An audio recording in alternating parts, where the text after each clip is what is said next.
અયોધ્યાનું રામ મંદિર, જ્યાં સુરક્ષાના એટલા કડક નિયમો છે કે સામાન્ય માણસ માટે ત્યાં એક સોય લઈ જવી પણ મુશ્કેલ છે. એટીએસ અને પેરામિલિટરી ફોર્સના ચુસ્ત પહેરા વચ્ચે આ મંદિર દેશના સૌથી સુરક્ષિત સ્થાનોમાંથી એક છે. પરંતુ સુરક્ષાની મજબૂત દિવાલો ત્યારે નિષ્ફળ સાબિત થાય છે જ્યારે સિસ્ટમમાં જ કોઈ છીંડું હોય. નમસ્કાર, આપ જોઈ રહ્યા છો ન્યૂઝ ગુજરાત અને હું છું ધરતી પટેલ. તાજેતરમાં રામ મંદિરમાં ચોરીની જે ઘટના બની હતી તેની સુરક્ષા એજન્સીઓને પણ ચોંકાવી દીધી છે. કારણ કે આ ચોરી કોઈ બહારથી આવેલા શખ્સે નહીં, પરંતુ અંદરના જ એક વીઆઈપી પાસ ધારકે કરી હતી. આ ઘટના બાદ હવે રામ મંદિર ટ્રસ્ટે દાન ગણતરીની આખી સિસ્ટમ જ બદલી નાખી છે. નવા નિયમો એટલા કડક છે કે જાણીને તમે પણ આશ્ચર્યમાં મુકાઈ જશો. જોઈએ રિપોર્ટ. આ કોઈ સામાન્ય ચોરીનો કેસ ન હતો. આ એક ઇનસાઇડ થ્રેટ એટલે કે અંદરના જ વ્યક્તિ દ્વારા કરાયેલો વિશ્વાસઘાત હતો. આરોપી અનુકલ્પ મિશ્રા કોઈ અજાણ્યો ચોર ન હતો કે જેણે સુરક્ષા તોડીને મંદિરમાં પ્રવેશ કર્યો હતો. તેની પાસે તો મંદિરમાં ગમે ત્યાં જવાની સત્તાવાર એન્ટ્રી હતી. તપાસમાં જે ખુલાસો થયો છે તે ખરેખર ચોંકાવનારો છે. અનુકલ્પ મિશ્રા મંદિરમાં થતા વિશેષ કાર્યક્રમો દરમિયાન પોતાના નામે વ્યવસ્થા કાર્યકર્તાનો પાસ કઢાવી લેતો હતો. વ્યવસ્થા સંભાળવાના નામે એ એવા વિસ્તારોમાં પહોંચી જતો જ્યાં સામાન્ય ભક્તોને જવાની મનાઈ છે, અને આ જ વીઆઈપી પાસની આડમાં તેણે દાનની રકમ ગણવાની પ્રક્રિયામાં ઘૂસણખોરી કરી અને ચોરીને અંજામ આપ્યો. આ ઘટના બાદ રામ મંદિર ટ્રસ્ટ એકદમ એલર્ટ મોડ પર આવી ગયું છે. ભવિષ્યમાં કોઈ આવી હિંમત પણ ન કરી શકે તે માટે ટ્રસ્ટે ઝીરો ટોલરન્સની નીતિ અપનાવી છે અને કેટલાક અત્યંત કડક નિયમો લાગુ કર્યા છે.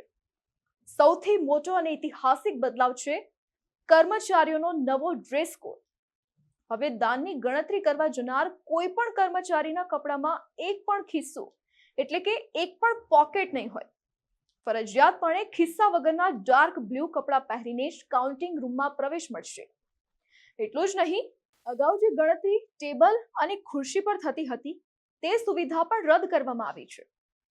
હવે સુરક્ષાના કારણોસર જમીન પર બેસીને જ દાન ગણાશે. કાઉન્ટિંગ હોલમાં પ્રવેશતા પહેલા 2 સ્તરીય ચેકિંગ થશે, જેમાં જૂતા, ચંપલ, મોબાઈલ કે કોઈ પણ પ્રકારનો અંગત સામાન બહાર જમા કરાવવો ફરજિયાત રહેશે. સુરક્ષા વ્યવસ્થામાં થયેલી આ ચૂકથી માત્ર તંત્ર જ નહીં, પરંતુ સાધુ સંતો અને શ્રદ્ધાળુઓમાં પણ ભારે નારાજગી જોવા મળી રહી છે. લોકો દેશ વિદેશથી શ્રદ્ધાપૂર્વક પોતાની કમાણી રામલલ્લાને અર્પણ કરે છે, પણ જ્યારે કોઈ આવું કૃત્ય કરે છે ત્યારે આસ્થાને સીધી ઠેસ પહોંચે છે. શ્રી રામ જન્મભૂમિ તીર્થ ક્ષેત્ર ટ્રસ્ટના સભ્ય મહંત દિનેન્દ્ર દાસ મહારાજે પણ આ ઘટનાની કડક શબ્દોમાં નિંદા કરી છે. તેમનું સ્પષ્ટ માનવું છે કે ભગવાનના દરબારમાં આ પ્રકારનો ગુનો કરનારાઓ માટે કોઈ માફી ન હોવી જોઈએ અને કાયદાએ તેમને ફાંસી જેવી આકરામાં આકરી સજા આપવી જોઈએ.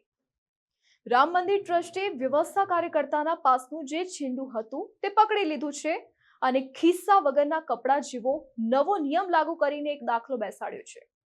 પારદર્શિતા જાળવવા માટે લીધેલો આ નિર્ણય આવકારવાદાયક છે, પરંતુ સાથોસાથ એ પણ જરૂરી છે કે આવા પાસ આપતી વખતે ભવિષ્યમાં વધુ ચકાસણી થાય. આ સમગ્ર ઘટના અને ટ્રસ્ટના નવા નિયમો વિશે તમારું શું માનવું છે? શું ખિસ્સા વગરના કપડા અને 2 સ્તરીય ચેકિંગની દાનની રકમ હવે સંપૂર્ણ સુરક્ષિત રહેશે? તમારા વિચારો કમેન્ટ બોક્સમાં ચોક્કસ જણાવો અને જોતા રહો news Gujarat and like, share and subscribe our YouTube channel.